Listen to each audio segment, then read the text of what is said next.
On to challenge number 2 of the day. So please welcome onto stage Rachel Ford and Callum Adams from the Young Scot 5 Rights Youth Leaders Group and Doug Trainer from Diddo.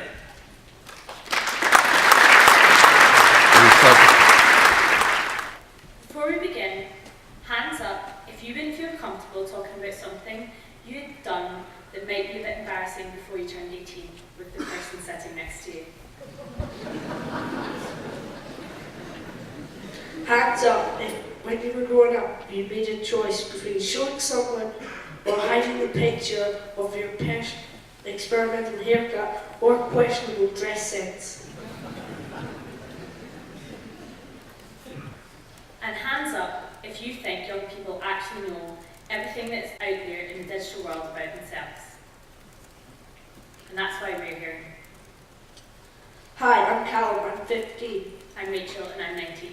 We're members of the Young Scots 5 Right Leadership Group, who is a diverse group of young people aged 11 to 19 who have been commissioned by the Scottish Government to implement recommendations we made last year about how young people's rights can be realised in the digital world. Callum and I have been focusing on one particular recommendation: to develop a tool for young people to manage our digital footprint and empower us around our right to remove. It is so important to us to ensure that this product is for young people, by young people, and central to this challenge is how we've been co-designing the solution with Diddo. We will now hand you over to Doug, who will tell you more. I'm Doug Trainer, CEO of Diddo. Young people today face a data situation that has never been seen before. This aggregation of data affects their identities, their everyday lives, and their mental health. The perception that they will be judged by a potential employer before a job interview. The risk that a friend will live stream them or Snapchat them when they are least expecting it. A general lack of understanding of what personal data is publicly available about them. This impacts the way young people think and feel and can have serious consequences on their health.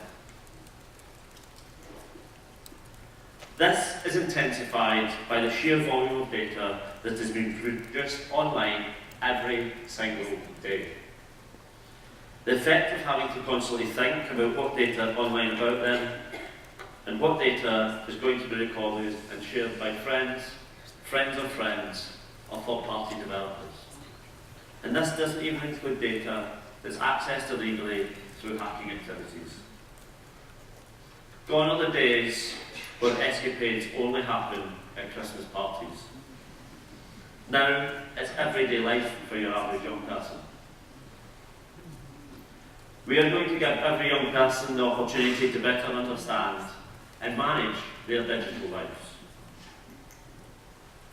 This challenge incorporates a complex and constantly evolving data protection landscape, including conventions and initiatives such as the United Nations Convention for the Rights of the Child, the Data Protection Act 2018, Young Scot research reports, and the General Data Protection Regulation.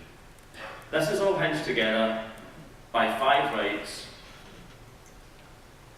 and the 5 rights themselves.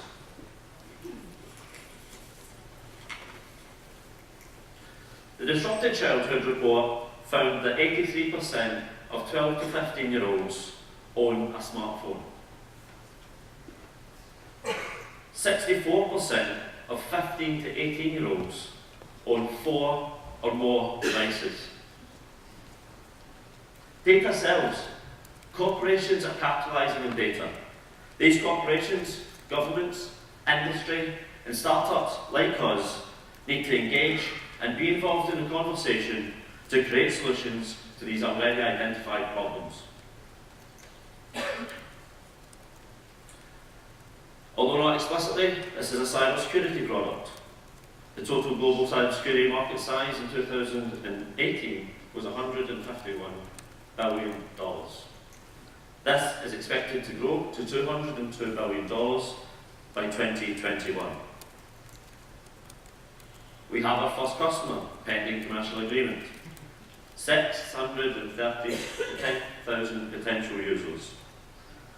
We then plan to scale and deploy this product across the UK at 9.7 million potential users.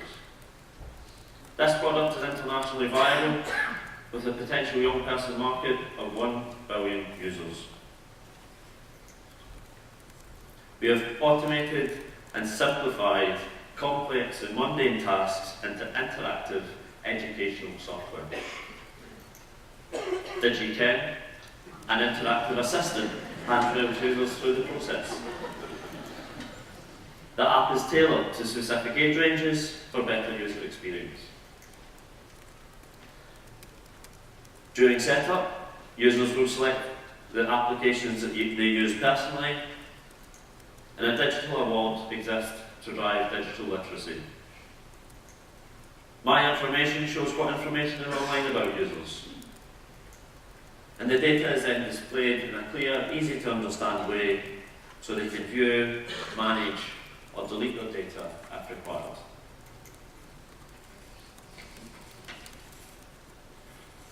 We're a partnership of ex-government intelligence and security professionals. Think of us, if you like, as poacher turned gatekeepers. Diddo is just over 2 years old. We are working with Edinburgh-based professional services firms, Police Scotland and the Scottish Government. We are ready to deploy MVP to our first customers.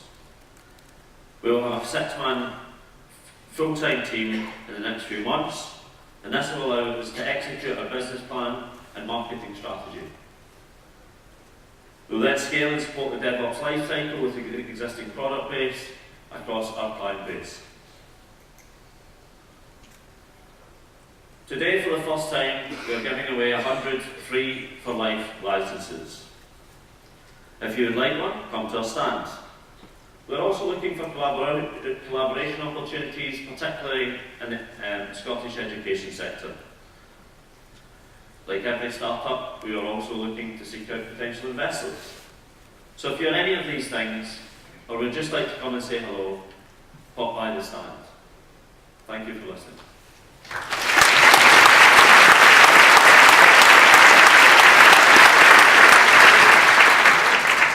Thanks very much.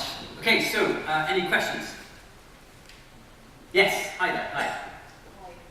There's a mic just coming. It looks fantastic.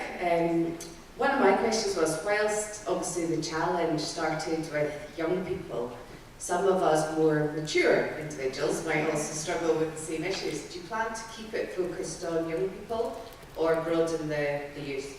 No, so the application initially aimed at young Scot, people between the ages of 11 and 25, but all adults can download the application because, of course, they expose data online about themselves just as much, sometimes more so, than young people. So. Any questions? Yeah, gentleman in the back, thank you. Hi, have you been able to research at what age young people start regretting the things they've already put online? Do they work it out early, or do they need to be quite mature before they realise it might be a problem? We have done research down at Haymarket at Young Scot HQ, and there is a definite distinction between an 8-year-old and a 15-year-old, and it tends to be there's a shift when you go for jobs, basically. So that 15, 16, 17, 18 is when you start wanting to get rid of data. Quite interestingly, 84% of 3 to 4-year-olds have access to the device. So we're going even lower in that sort of age range as well. So that's, Yes. Sorry, a question. Have you considered also the impact of parents posting images of their children online? Because you see a lot of, my peers and friends posting all their children, so I suppose that has an impact potentially as well. Yeah, so there's an educational element placed through it with DigiKen, which gives you pop-ups around what information is exposed and why that's relevant. So yeah, absolutely, that education piece is completely through that. You just don't get to see it all in that short demo. Great, yes, in the back. Hi there. I was wondering, thanks, Scot.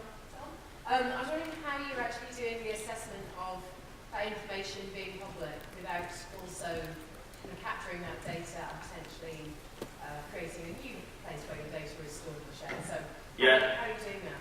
Yeah, so it's deep linking, so we're actually linking straight out to the social media sites, but it remains in-app.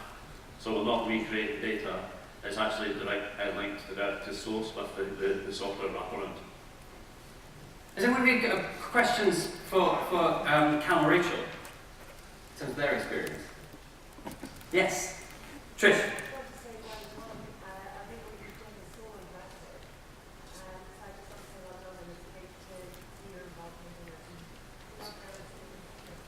So that was a well done and really impressive.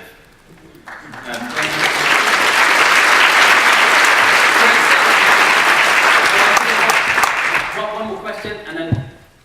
In light of the suicide rate of young people, would you be willing to train for the younger ones in primary? I'm talking about probably from 6 reception age, so they can understand how to safeguard themselves. Absolutely. That's where we're interested. Thank you for your invitation. Using this application as a catalyst for any opportunity to engage, particularly education in Scotland, absolutely yes. Great stuff, that's all we've got time for this time. Doug, Callum, Rachel, thank you both all very much.